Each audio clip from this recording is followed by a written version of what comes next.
మరింతవరకు దేవుడు మనల్ని ప్రేమించి చక్కటి సమయాన్ని మనకు అనుగ్రహించినందుకు నిజంగా దేవునికి మనం ఎంతగానో రుణపడి ఉన్నాము. దేవుని బిడ్డలుగా దేవుడు ఎన్నోసార్లు మనతో మాట్లాడుచున్నప్పుడు ఆ మాటలను మనము చాలా శ్రద్ధగా మరి ఆలకింపవలసిన వారమై ఉన్నాము. ఎందుకంటే దేవుడు మనతో మాట్లాడుచున్నాడంటే ఏదో ఒక ఉద్దేశాన్ని ఆయన మనకి తెలియజేస్తూ ఉన్నాడు. ఆ ఉద్దేశాన్ని మనము ఎరిగిన వారిగా జాగ్రత్తగా దాన్ని మనము నేర్చుకొని మన బ్రతుకులలో దాన్ని మనము సరిచేసుకుంటూ లోకములో జీవించవలసిన వారమై ఉన్నాము. లోకము పరిస్థితి మనకు తెలుసు. లోకపు స్థితిగతులన్నీ మనకు తెలుసు కదండి. లోకము ఎటువంటిదో ఎన్నో సందర్భాలలో దేవుడు పరిశుద్ధ గ్రంథములో మనతో మాట్లాడుచూ ఉన్నాడు కదా. లోకము ఎటువంటిదంటే ఒకరిని జీరోగా ఉన్నవాడిని హీరో చేస్తుంది, హీరోగా ఉన్నవాడిని జీరో చేస్తుంది కదా. మనం మీరు చూసారు లేదో, మహాకుంభమేళలో ఒక పూసలు అమ్ముకుని ఒక అమ్మాయి చూస్తారు కదా, టీవీల్లో ఫేస్బుక్లో. ఆమె ఒక పూసలు అమ్ముకున్నది. ఒక సాధారణమైన అమ్మాయి, చిన్న పూరుగుడు ఏమీ లేదు. అటువంటి అమ్మాయిని ఈవేళ హీరోయిన్ చేశారు. ఏంటది?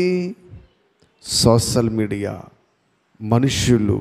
చూస్తారండి ఏంటి, ఎక్కడో మరి పూరు గుడిసెలో ఉండి ఎక్కడో ఎవరికి ఇటువంటి ఒక అమ్మాయిని ఎవడో ఒకడు ఫోకస్ చేస్తాడంతే, కామెంట్ పెట్టాడు. ఇంకా అది నిజమో అబద్ధమో ఏంటి ఏం అక్కర్లేదు, ఇంకా ఆమెను ఎక్కడికి ఎత్తేసారు.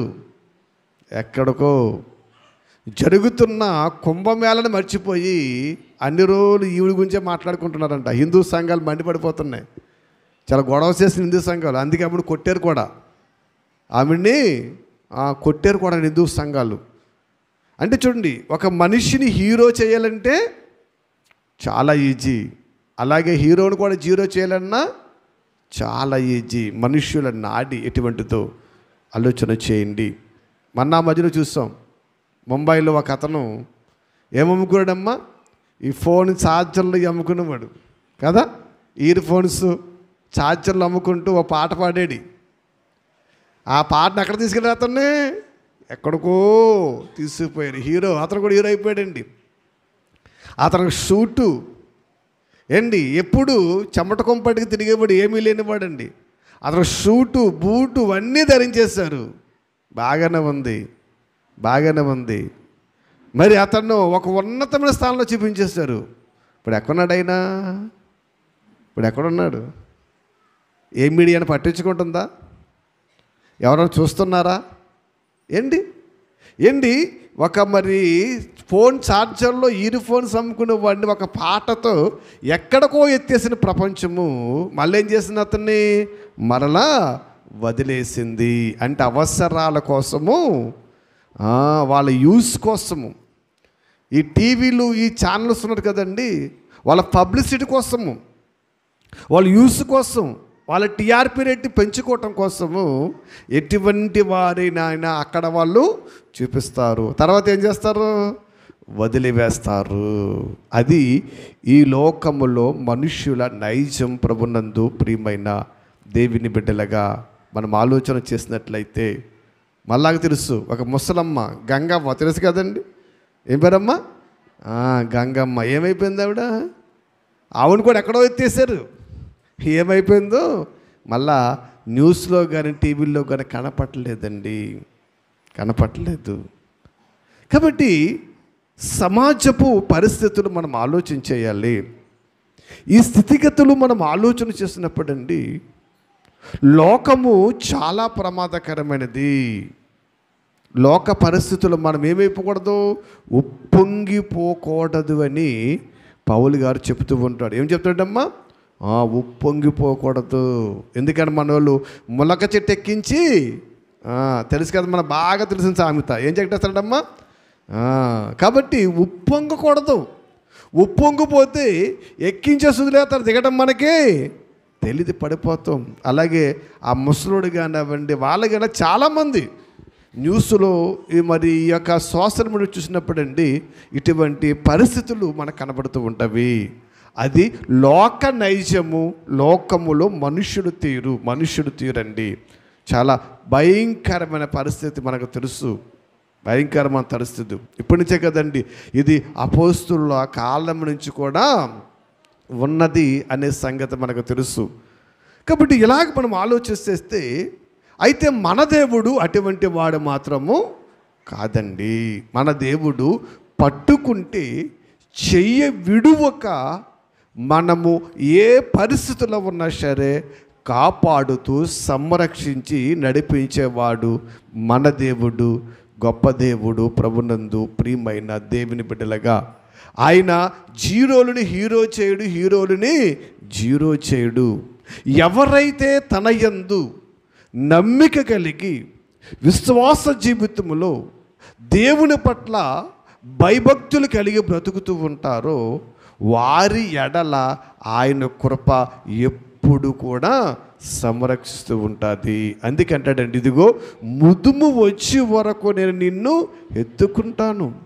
మధ్యలో విడిచిపెట్టేవాడు కాదండి, మధ్యలో మనం వదిలివేసేవాడు కదండి. ముదుము వచ్చే వరకు కూడా ఎత్తుకొని మనలను ముద్దాడే గొప్ప దేవుడు. అయితే మరి ఈ లోకములో మనకు చాలా సందర్భాలు మనం వింటూ ఉంటాము. ఎన్నో సందర్భాల్లో దేవుని వాక్యాన్ని మనము జ్ఞాపకం చేసుకుంటూ ఉంటాము. ఎందుకంటే దేవుడు అనగా పాపులను రక్షించడానికి వచ్చాడు కదా, అలాగే బలహీనలను బలపరచటానికి వచ్చాడు.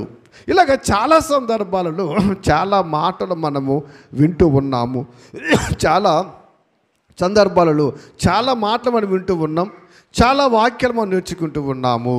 అయితే భక్తుడైన యోబు రాస్తూ ఒక మాట రాస్తూ ఉన్నాడండి. భక్తుడైన యోబు గారు మాట రాసినటువంటి మాట మనం చూస్తే యోబు గ్రంథములో 24వ అధ్యాయములో 24వ అధ్యాయములో ఒకసారి మనము తీయని బైబిల్ అందరూ కూడా 22వ వచనాన్ని మనం చూద్దాం ఒకసారి. అందరూ కూడా బైబిల్ తీసుకోండి. 24, 22. ఆయన తన బలము చేతను బలవంతులను కాపాడుచున్నాడు. ఇక్కడ ఒకసారి మనం ఆగినట్లయితే మరి దేవుడు చలవిస్తున్న మాట కూడా మనకు కనబడుతుందండి. అమ్మా, ఆయన తన బలము చేత బలవంతులు కాపాడుతున్నాడా? ఏంటి, ఎవరిని కాపాడాలి? బలహీనలు కాపాడాలి కదా. మరి బలవంతులను కాపాడుచున్నాడు అని ఇక్కడ యోబు గారు మాట్లాడుతున్నాడండి. అమ్మా, చాలా సందర్భాలు చూడండి, ఎవరిని కాపాడాలి? బలహీనులు కాపాడాలి. వైద్యుడు ఎవరు కావాలి? రోగులు కావాలి. చూసా కదా, ఏంటి, పాపుల కొరకు యేసుక్రీస్తు వచ్చాడని, రోగుల కొరకు యేసుక్రీస్తు వచ్చాడని, ఇలా చాలా సందర్భాల్లో చాలా మాటలు మనము చూస్తూ ఉన్నాము. అయితే ఇక్కడ భక్తుడైన యోబు ఆయన తన బలము చేతను బలవంతులను కాపాడుచు ఉన్నాడు. కొందరు ప్రాణము గూర్చి ఆశ విడుచున్నను వారు మరలా బాగుపడుదురు. చూడండి, ఎవరైతే మరి బలవంతులుగా ఉన్నారో అటువంటి బలవంతులను కాపాడుచున్నాడంటండి. ఏ బలవంతులు? ఏమ్మా, లోకంలో డబ్బున్న వాళ్ళు అనుకున్నారా? లోకములో మాటగారులు అనుకున్నారా? లోకములో అండి అనేక అంగబలమును అనుకున్నారా? ఆ బలవంతులు కాదండి వీళ్ళు. ఎందుకంటే ఎప్పుడు కూడా వాక్యం లోక సంబంధమైన స్థితిగా మనము దానిని ఆలోచించు, ఆత్మ సంబంధమైన అర్థాన్ని మనం గుర్తించాలి. కాబట్టి ఇక్కడ ఆయన మాట్లాడుతుంటే ఇదిగో ఆ బలవంతులలో కొందరు ఏమైపోతున్నారమ్మా, ప్రాణము గురించి ఆశ విడిచేస్తున్నారంట. ఏంటి, ప్రాణం గురించి ఆశ విడిచేస్తున్నారు. వీళ్ళెవలలో బలవంతులయ్యుండి ప్రాణము గురించి ఆశ విడిచినను వారు మరలా బాగుపడతారంట, బాగుపడతారు. అదిగో అక్కడే ఉంది. ఏంటి? దేవుని ప్రేమ మనకు కనపడుతుంది, ఆయన కాపుదల మనకు కనపడుతుంది, ఆయన కృప అక్కడ మనకు కనపడుతుంది. చూడండి ప్రభునందు ప్రియమైన దేవుడి బిడ్డలుగా, ఎందుకంటే లోకములో మనుషులు విడిచిపెట్టినట్లు ఆయన ఎవరిని విడిచిపెట్టడమ్మా? తన బిడ్డలని ఎప్పుడు కూడా విడిచిపెట్టడండి. ఆయన పిల్లలంటే, దేవుని కొరకు బ్రతికేవారంటే అంత ప్రేమ అండి ఆయనకి, అంత ప్రేమ ఆయనకి. చూడండి ఇంకా ఇప్పుడు కింద చూస్తే ఏమన్నాడమ్మా? 23వ వచనం చూడండి. ఆయన వారికి అభయము దయచేయును కనుక వారు ఆధారమునందురు, ఆయన వారి మార్గముల మీద దృష్టి ఉంచును. ఇక్కడ కూడా మీరు చూస్తే ఆయన వారికి అభయము, అభయం అంటే ఏంటి? ధైర్యము, నేనున్నాను కదా. అండ్ పిల్లల ధైర్యం ఏంటి? తల్లిదండ్రులు ఉన్నారని ధైర్యము కదా, అంతే కదా.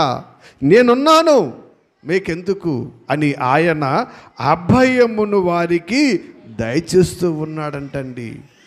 ఏంటి? ఇలాగా ఈ లోకములో అసలే మనం ధైర్యపరిచి అభయాన్నిచ్చి అసలు నడిపించేవారు ఎవరున్నారు లోకంలోనండి? ఎవరున్నారు? అందుకే పౌలు కానీ అపోస్తలులు కానీ వాళ్ళందరూ కూడా ఇదిగో మేము మా దేవుని ధైర్యాన్ని చూసే ముందుకు వెలుచు ఉన్నామని చెబుతూ ఉంటారండి.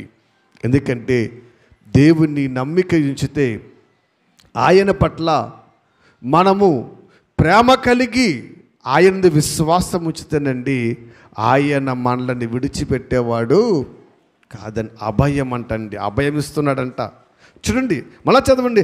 ఆయన వారికి అభయము దయచేయును గనుక వారు ఆధారమునందురు, ఆయన వారి మార్గముల మీద దృష్టి ఉంచుతాడంట. దృష్టి ఉంచడం అంటే దృష్టి ఉంచడం అంటే చూస్తూ ఉంటాడు, పరిశీలిస్తూ ఉంటాడు, పరిశోధిస్తూ ఉంటాడు.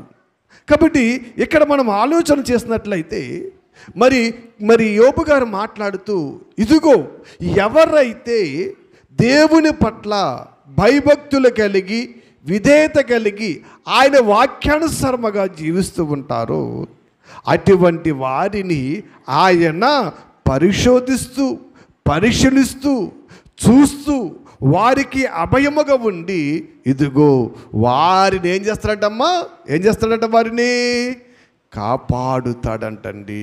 ఏం చేస్తాడంట? వారినైనా ఏం చేస్తాడు? కాపాడుతూ ఉంటాడు. ఆలోచన చేయండి. ఎందుకంటే దేవుడు అనగా సమాజానికి చాలా తక్కువగా, చాలా చిన్న చూపుగా కనబడుతూ ఉంది. ఆ దేవుడు అంటే ఏదో అవసరాలు తీర్చేవాడని, లేదా అదని ఇదని ఎలాగని చాలా రకాలుగా సమాజము దేవుడిని చాలా చిన్న చూపు చూస్తుంది లోకంలో, మనకు తెలుసు. ఎందుకంటే దేవుడు అంటే మహానుభావుడైన మామూలు వాడు కాదండి. ఆయన గొప్ప ఉన్నతమైన వాడు. అసలే ఆయన చాలా గొప్పవాడండి, చాలా గొప్పవాడు.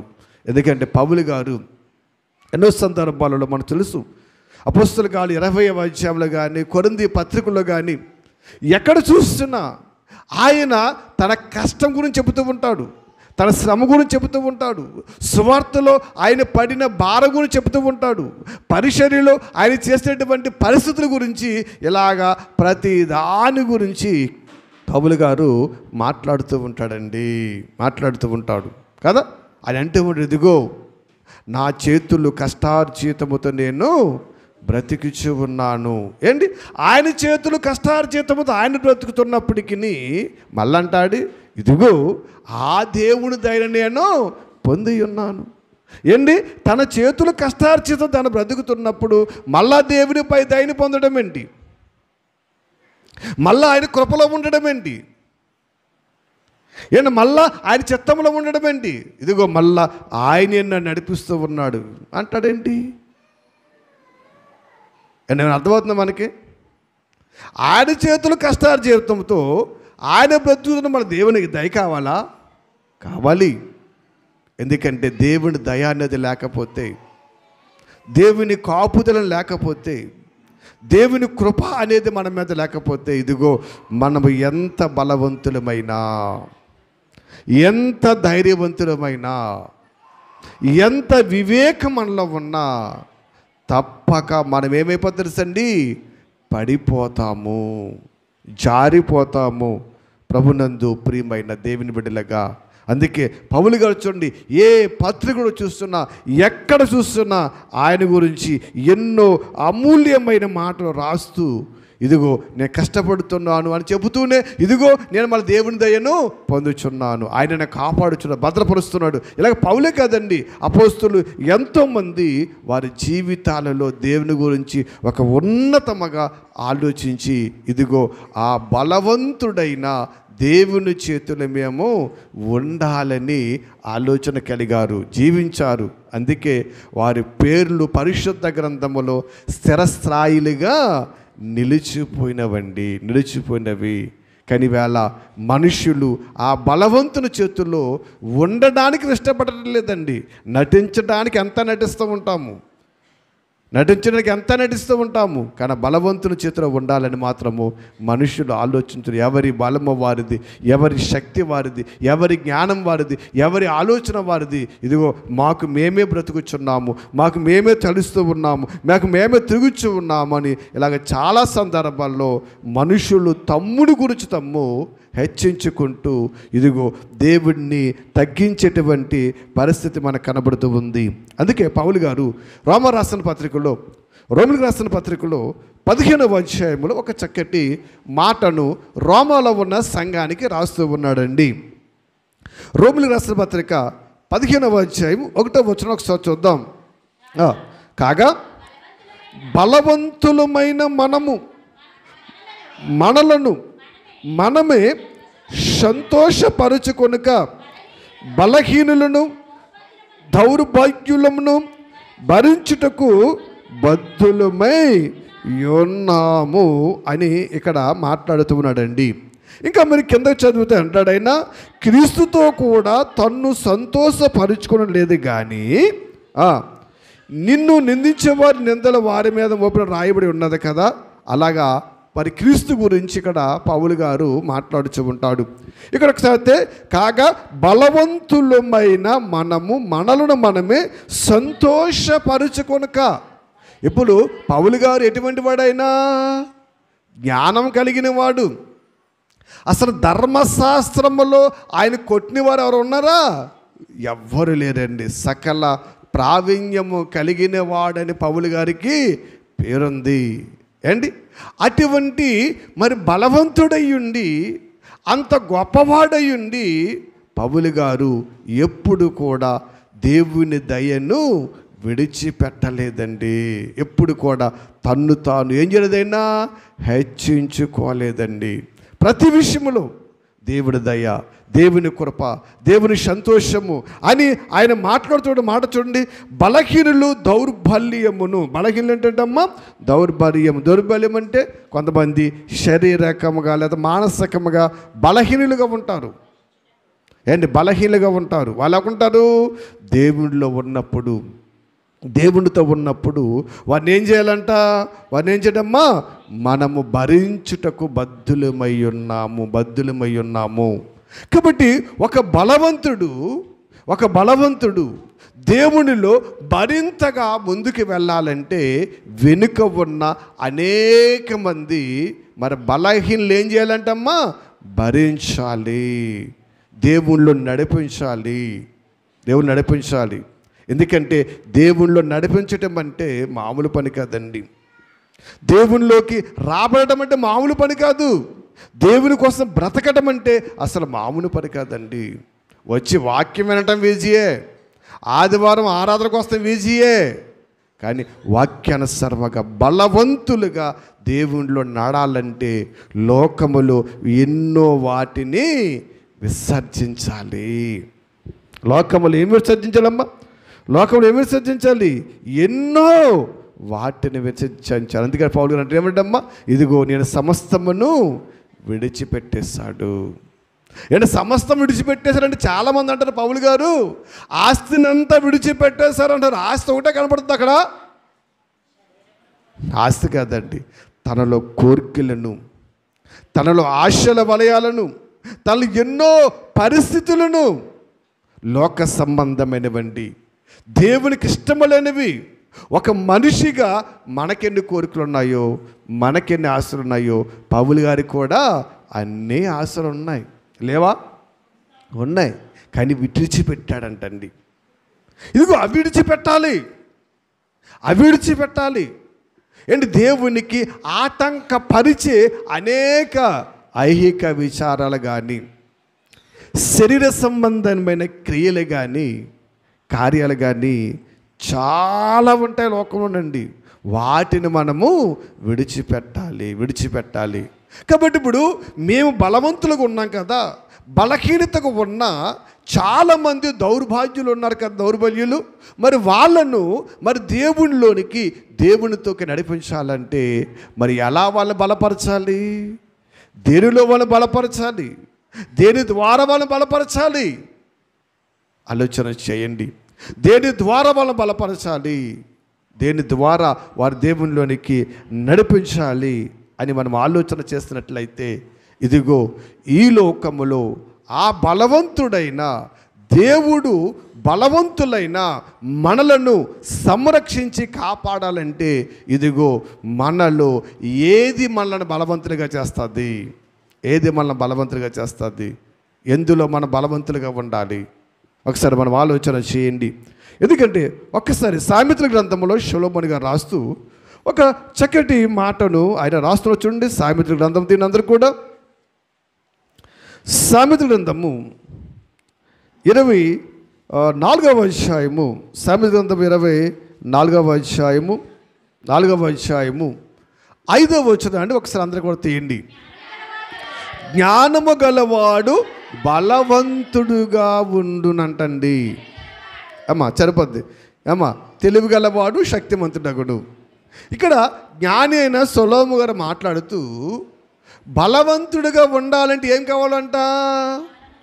జ్ఞానము. జ్ఞానం అంటే జ్ఞానం అంటే తెలివితేటలు అంటారా? ఈ లోకంలో తెలివితేటలు ఎందుకు పనిచేయవండి? ఈ లోకంలో తెలివితేటలు దేవుని దృష్టికి అసలు లెక్కే పనిచేయవు. ఈ లోక జ్ఞానము దేవుని దృష్టికి ఎలా కనపడుతుందంట? వెర్రితరము కనపడుతుంది.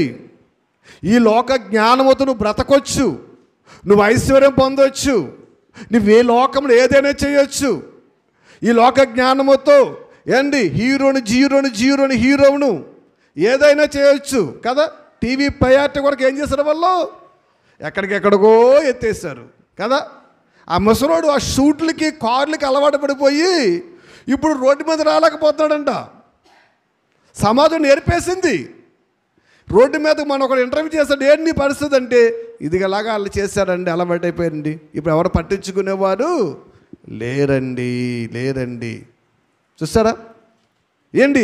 ఈ లోక జ్ఞానము నిన్ను అభివృద్ధి చేసుకోవడానికి, లేదా నువ్వు విస్తరించడానికి, లేదా నీ కుటుంబాన్ని ఇలాగ ఏదైనా సరే అవ్వండి, ఈ లోక జ్ఞానము దేవుని దృష్టికి పనిచేది, అది మన వరకే పనిచేస్తుంది. అందుకే లోక జ్ఞానము దేవుని దృష్టికి వెర్రితనముగా కనబడుతుంది. ఏ జ్ఞానం కావాలి? సొలొమోను మాట్లాడుతూ జ్ఞానము గలవాడు ఎలా ఉంటాడమ్మా? ఎలాగుంటాడు? బలవంతుడుగా ఉండును. ఏ జ్ఞానం కావాలి? ఇదిగో వాక్య జ్ఞానము కావాలి. వాక్యాన్ని నేర్చుకోవాలి. వాక్యాన్ని బాగా మనము నవిలేసి, మింగేసి జీర్ణించేసుకోవాలండి. ఆలోచన చేయండి. ఇప్పుడు ఒక హాస్పిటల్కి వెళ్ళావు, డాక్టర్ గారు ఒక మాట చెప్తాడు నీకు, అమ్మా భోజనం చేసేటప్పుడు ఆ భోజనాన్ని ఏం చేయాలంట? బాగా నవిలి మింగాలి. ముద్దలు మింగే తరగదా?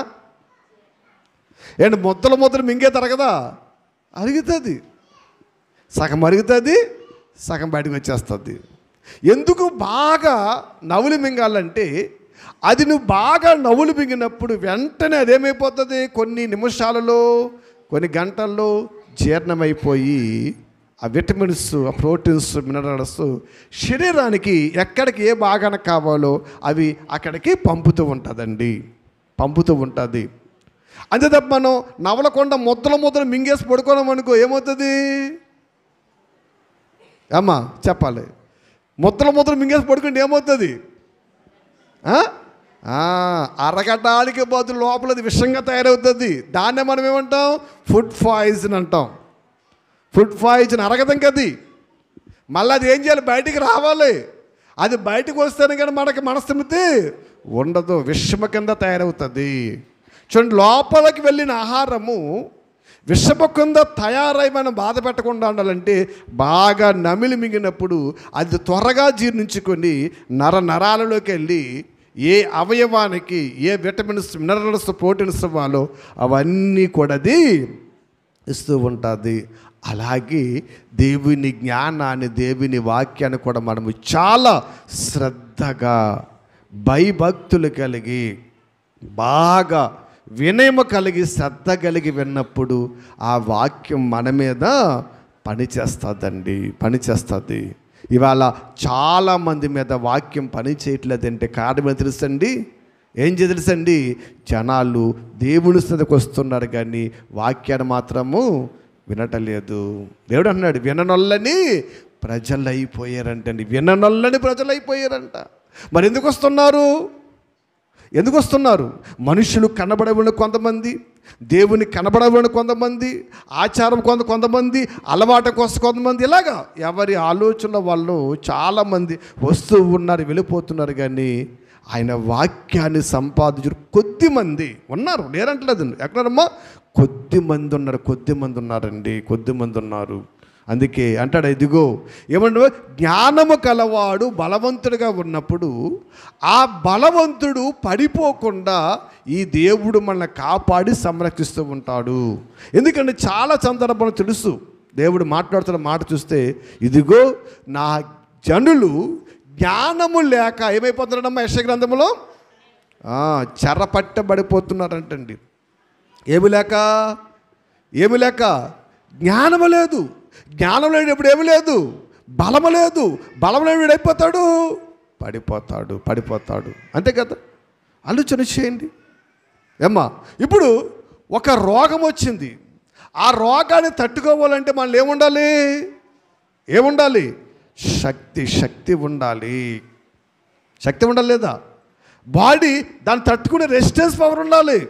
మరి పూర్వకాలం మరి తాతలో మామలో ఎన్ని రోగాలు వచ్చినా ఎందుకు వాళ్ళు పడిపోలేదంటే వాళ్ళ బాడీ రెసిస్టెన్స్ పవర్ ఎక్కువ ఉంది. వాళ్ళు ఏ రోగం వచ్చినా సరే తట్టుకునేవారండి. కెపాసిటీ, రెసిస్టెన్స్ పవర్ ఎక్కువ ఉంది. కానీ వేళ మన బాడీలో ఉందా? లేదు. ఏమైపోయాం? బలహీనులు అయిపోయాము. ఇప్పుడు ఎప్పుడైతే మనం బలహీనులు అయిపోయామో రోగం వచ్చిన వెంటనే ఏం చేయాలి? మనం వెంటనే ట్యాబ్లెట్ వేయాలి. ట్యాబ్లెట్ వేయకపోతే మళ్ళీ ఏమవుతుంది? బాడీ అది మంచం ఎక్క అంటుంది. ఎక్కడంటదమ్మా? మంచం మీద పడుకుందామంటుందండి, ఊరుకోదు. దీనికి శక్తి ఉండదు. అంటే ఇప్పుడు ఆ మళ్ళా మంచం మంచి లెక్కడానికి మనం ఏం చేస్తున్నాం?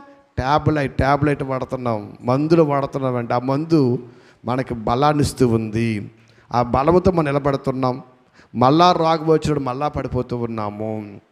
అని ఇలా కాకుండా దేవుడు చెప్పే మాట బలవంతులుగా ఉండడం. ఎందుకంటే శ్రమలు వస్తాయి, కష్టాలు వస్తాయి, బాధలు వస్తాయి, ఇబ్బందులు వస్తాయి.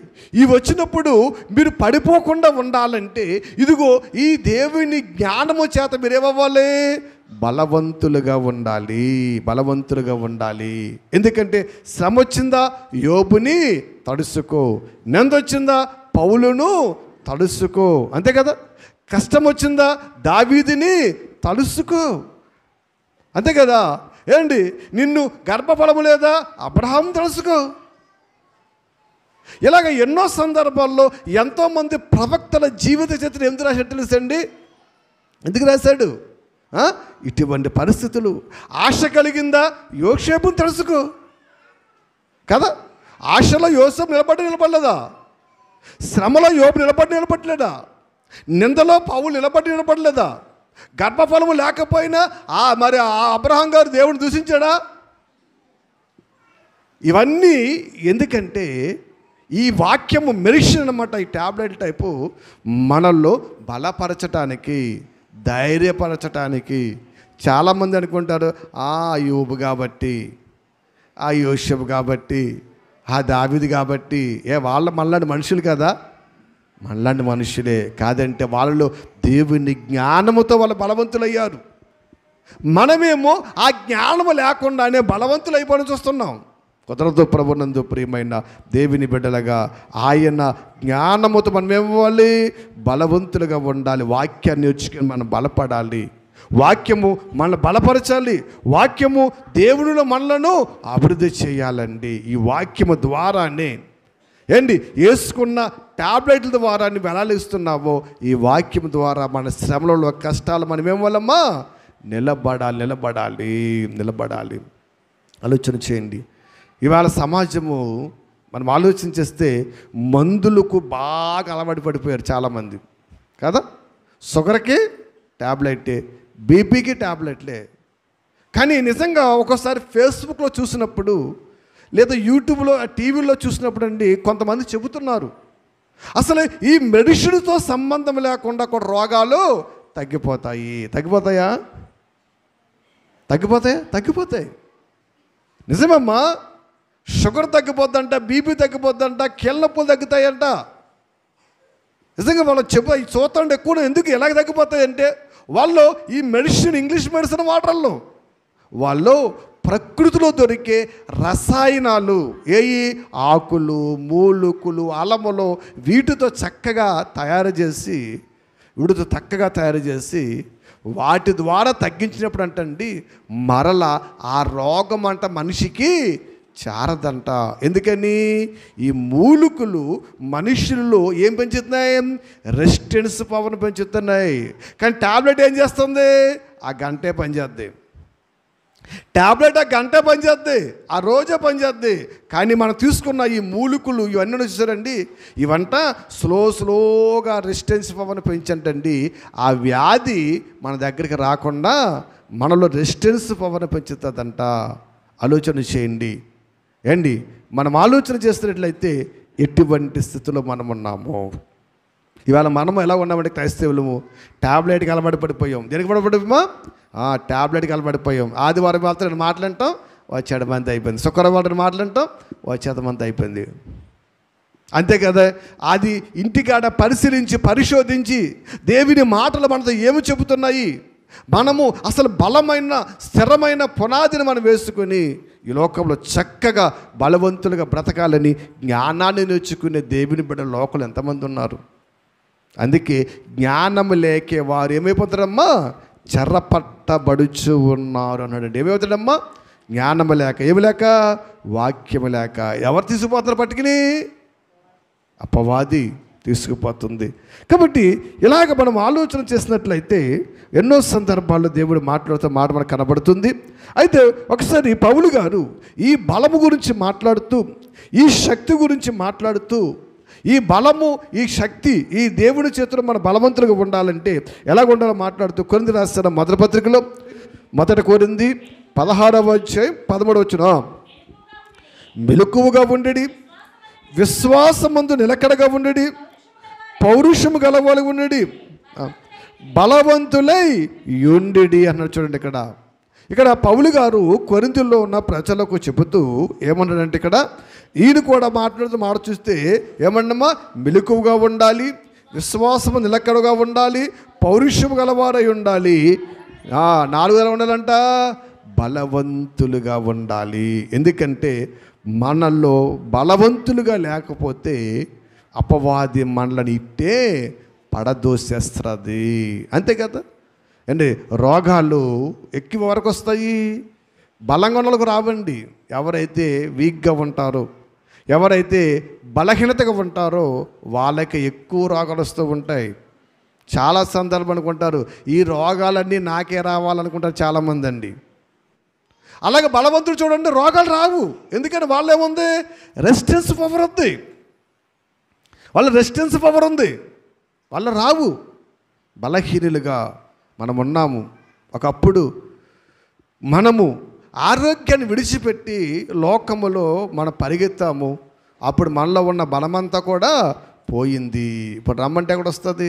అందుకే జాగ్రత్తగా మనము బలాన్ని కాపాడుకోవాలి, చాలా జాగ్రత్తగా కాపాడుకోవాలి.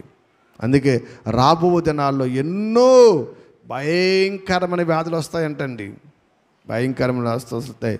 అందుకే ఇప్పటి నుంచే మనుషులను రెసిస్టెన్స్ పవర్ పెంచడానికి మంచి పౌష్టికాహారాలు తీసుకోమని వైద్యులు చెబుతూ ఉన్నారండి.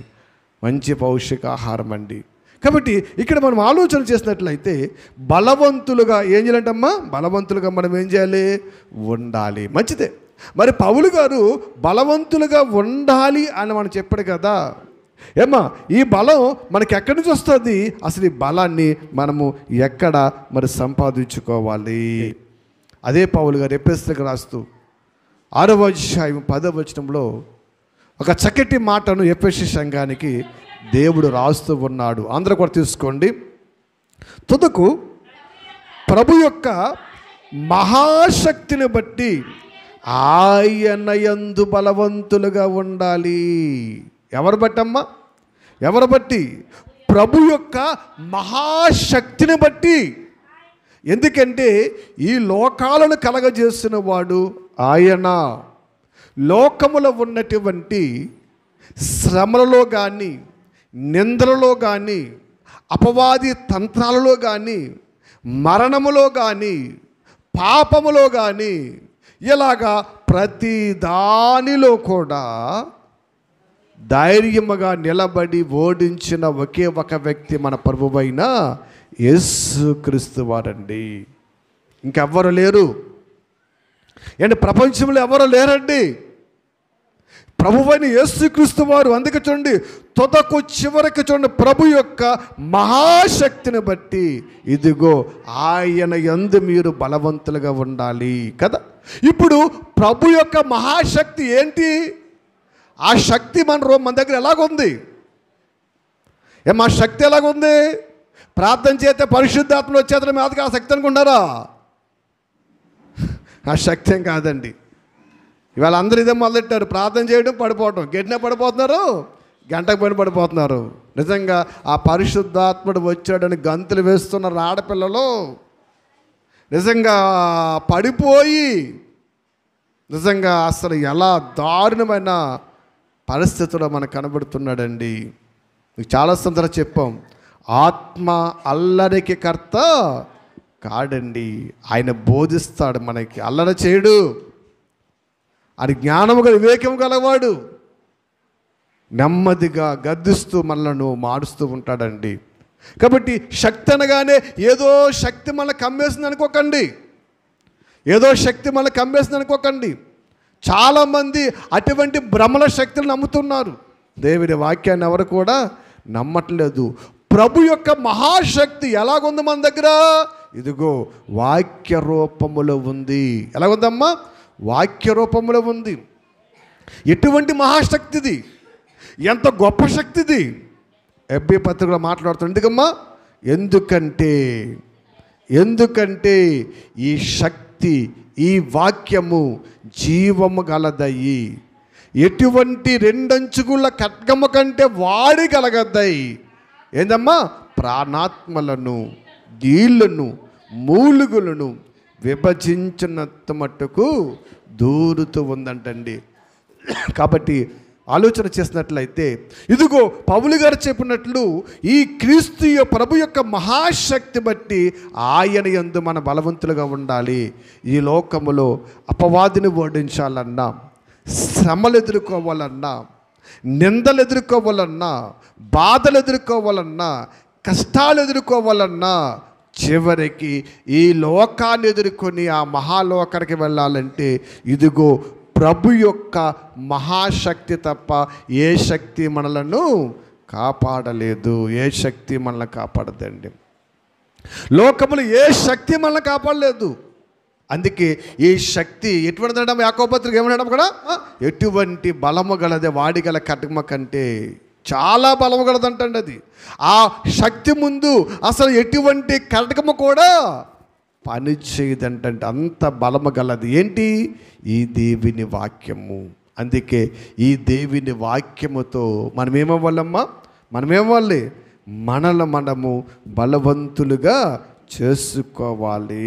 మహాశక్తిని బట్టి ఆయన యందు మీరు బలవంతులై ఉండండి అయ్యా. ఎందుకంటే అపవాది ఎన్నో తంత్రాలు మిమ్మల్ని కలిగిస్తూ ఉంది, ఎన్నో శ్రమలు మీ మీద తీసుకొస్తుంది, ఎన్నో బాధలు తీసుకొస్తుంది, ఎన్నో రోగాలు ఇలా ఎన్ని తీసుకొచ్చినా దాన్ని ఎదురించుటకు మీరు ఎలా ఉండాలి? శక్తి కలిగిన వారమై ఉండాలంటే ఆ ప్రభువుని మీరు నమ్మాలి, ఆ క్రీస్తుని మీరు నమ్మాలి, ఆ క్రీస్తుని మీరు వెంబడించాలి. ఆ క్రీస్తునందే సర్వము ఉంది అని దేవుడు ఇక్కడ మనతో మాట్లాడుచూ ఉన్నాడు. ఆలోచన చేయండి. అందుకే పౌలు గారు తిమోతికి రాస్తూ, ఈ జీవన శైలిలో మనం పోరాడేటప్పుడు ఆ పోరాటములో ఏ రీతిగా మనం పోరాడుచున్నాము, ఎలాగ మనం జీవిస్తూ ఉన్నాము అని మాట్లాడుతున్నటువంటి కొద్ది మాటలు మనం చూస్తున్నట్లయితే తిమోతి రాసిన 2వ పత్రిక 2వ అధ్యాయము 1 నుంచి చూస్తే అంటాడు అక్కడ, నా కుమారుడా క్రీస్తునందు కృపచేత బలవంతుడు కమ్ము. అసలు ఒక్కసారమ్మా, అసలు ఈ లోకంలో ఏది వద్దు నీకు? ఆయన కృపచేత నీవేమవ్వాలి? బలవంతుడండి. మన యేసు లోక రక్షకుడు, ఆయన మామూలు కాదండి.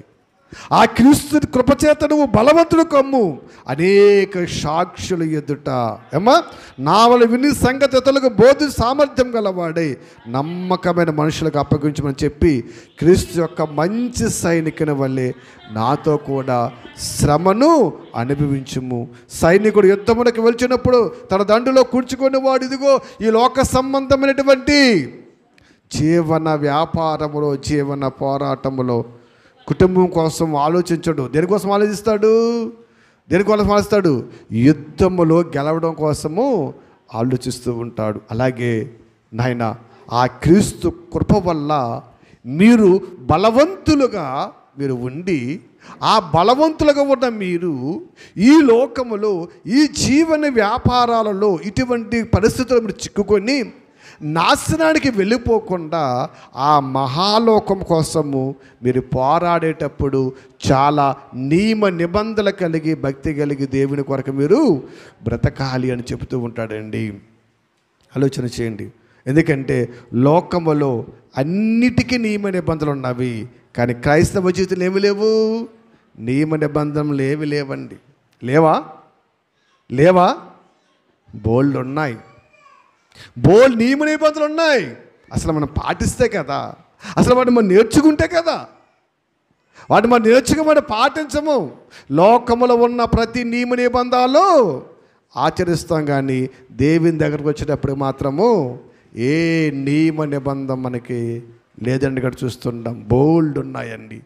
అసలే వాళ్ళకంటే భయంకరమైన నియమ నిబంధనలు మనకు ఉన్నాయి, కానీ మనం ఎప్పుడు వాటిని పట్టించుకోము, ఎప్పుడు మనం మాట్లాడము. ఎందుకు? పోరాటం అనేది చాలా జాగ్రత్తగా పోరాడాలి, దేవుళ్ళు చాలా జాగ్రత్తగా మనం వెళ్ళాలి, లేకపోతే చాలా ప్రమాదం అండి. ఈ బోధ ఈ లోక సంబంధమైనది కాదు, పరలోక సంబంధమైన బోధను ప్రభు మనతో మాట్లాడుచూ ఉన్నాడు. ఆ లోకం కోసం మనం బలవంతులుగా ఉండాలంటే, ఆ లోకం కోసం మనము ఇదిగో దేవుని వాక్యములో క్రీస్తు కృపతో మనమా మన బలాన్ని సంపాదించుకోవాలి, బలవంతులుగా ఉండాలి. ఆయన ద్వారానే మనం సమస్తమును ముందుకు నడుచుకోవాలి. ఆలోచన చేయండి. దేవుని బిడ్డలుగా మనం ఆలోచన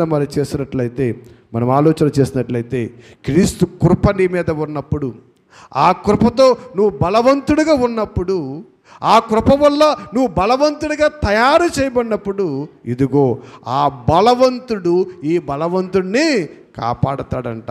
ఎలా కాపాడతాడు? ఎక్కడ కాపాడతాడు? దేనిలో నుంచి కాపాడతాడు?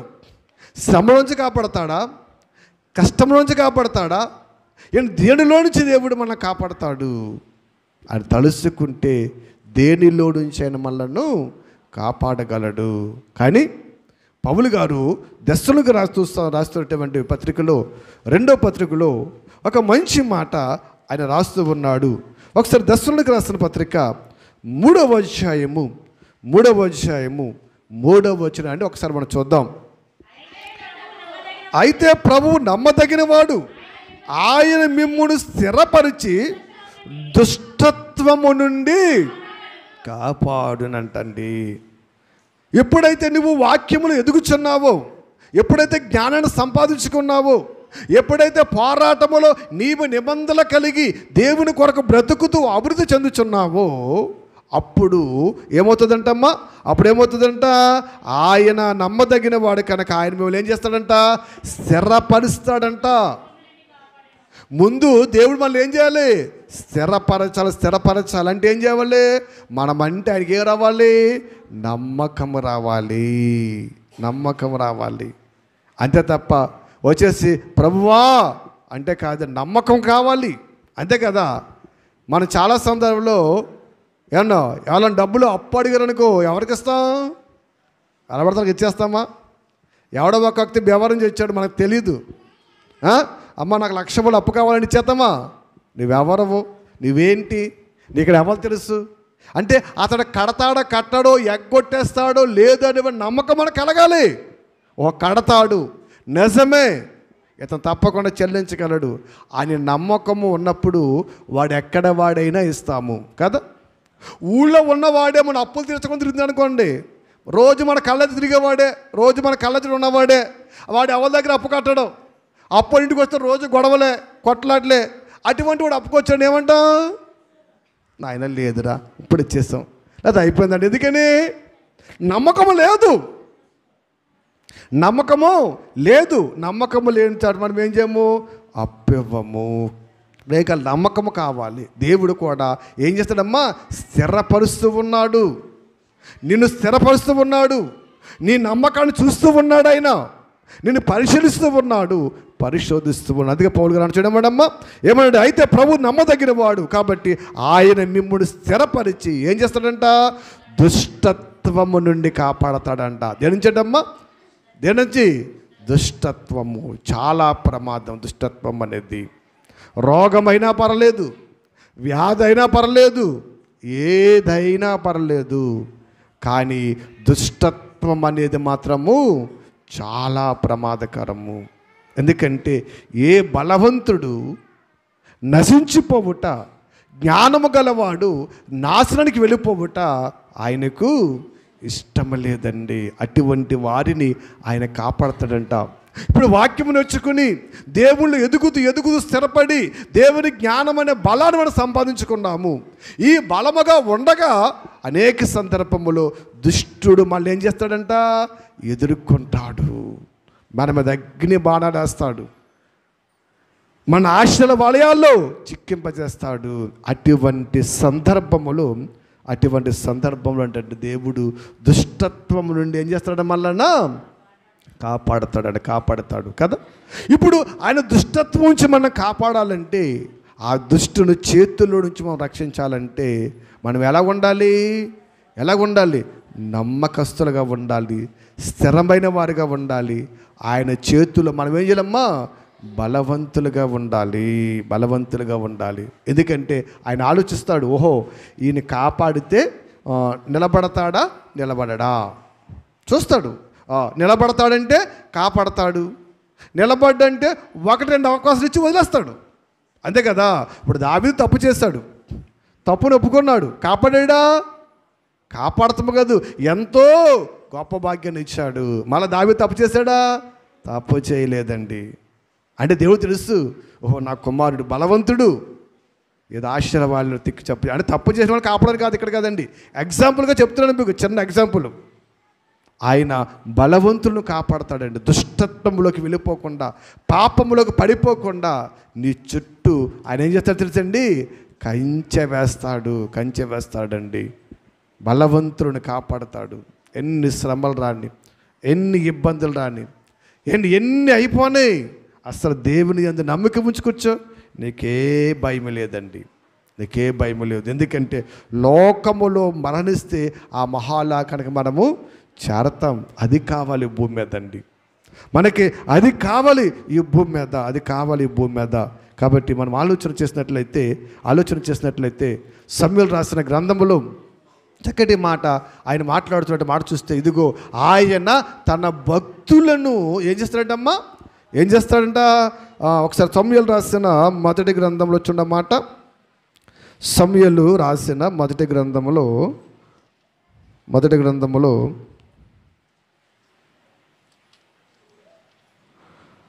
2వ అధ్యాయము 9వ వచనం. మొదటి సమూయేలు 2వ అధ్యాయం 9 చూడండి. ఆయనమ్మ తన భక్తుల పాదములు త్రొట్టిల్లకుండా ఆయన వారిని కాపాడును. చూసారా, ఈ మాట నిజంగానండి ఎంత అద్భుతమైన మాట తెలుసండి. నిజంగా అసలే దేవుని దృష్టిలో ఎలాగ మనం ఉంటే అలా ఇంకేం కావాలండి? అసలు దేవుని దృష్టిలో ఈ కేటగిరీ మనం సంపాదించుకుంటే, అసలు ఈ క్వాలిటీ మనం సంపాదించుకుంటే ఇంకేం కావాలి భూమి మీద? ఎంత అద్భుతమైన మాట చూసారా? ఆయన అంటండి తన భక్తుల పాదము త్రొట్టిల్లకుండా అంటే పడిపోకుండా. ఎక్కడ పడిపోకుండా? లోకములోనా శ్రమలలోనా? లోకములో పడిపోకుండా, దుష్టత్వములో పడిపోకుండా, పాపములో పడిపోకుండా ఆయన ఏం చేస్తాడంటమ్మా? కాపాడుతాడా.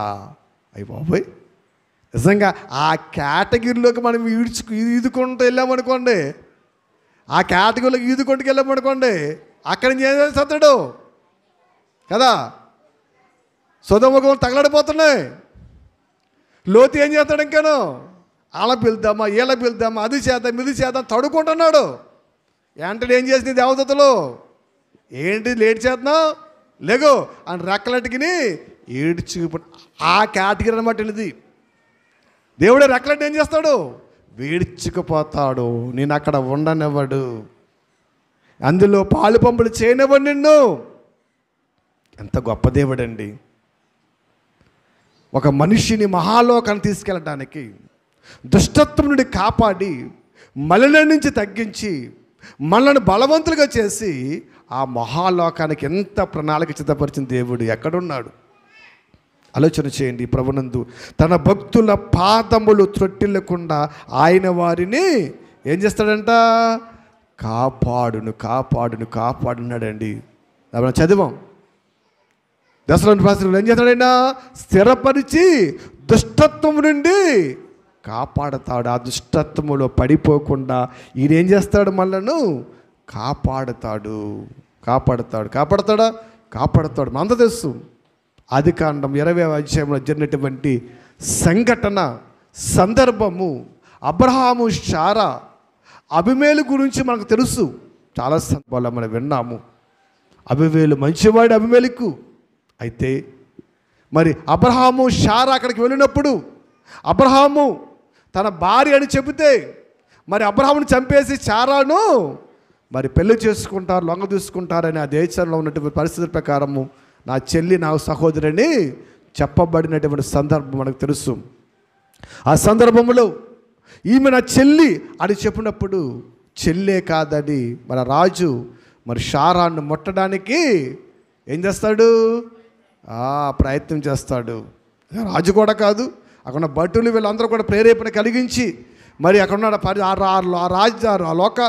రాజ్య ఆచార ప్రకారము వారు చేస్తున్నప్పుడండి, మరి చేసినప్పుడండి తీసుకెళ్ళినప్పుడు ఆమెను ముట్టడానికి మరి వెళ్తున్నప్పుడు చాలా సందర్భంలో ఆ రాజు ముట్టకపోయినప్పటికీ ఒక సందర్భంలో అబ్రహాము మరి శారా వేళకొల్లాడుకున్నట్టు చూసినప్పుడు తన కళ్ళు తెరుచుకుని ఏంటి ఈమె ఎవరు అని నిలదీసినప్పుడు, ఇదిగో ఈమెవరో నా భార్య, చంపేస్తావని ఈ రీతిగా నేను మాట్లాడనప్పుడు వెంటనే దేవుడి దగ్గర మొరపెడతాడు. అయ్యా ఏంటి నాకు ఈ పరిస్థితి, ఏంటి ఇలాగా, ఎంత పాపము నాకు ఒడికట్టావా, ఎంత పరిస్థితి, ఒక నీతిమంతుని భార్యను ముట్టుకుంటే నా పరిస్థితి ఏంటి అన్నప్పుడు ఒకసారి ఆదికాండంలో 20వ అధ్యాయంలో ఉంటుంది. మొత్తం ఆ చరిత్ర అంతా మనం చూస్తే మనకు కనబడుతూ ఉంటుంది.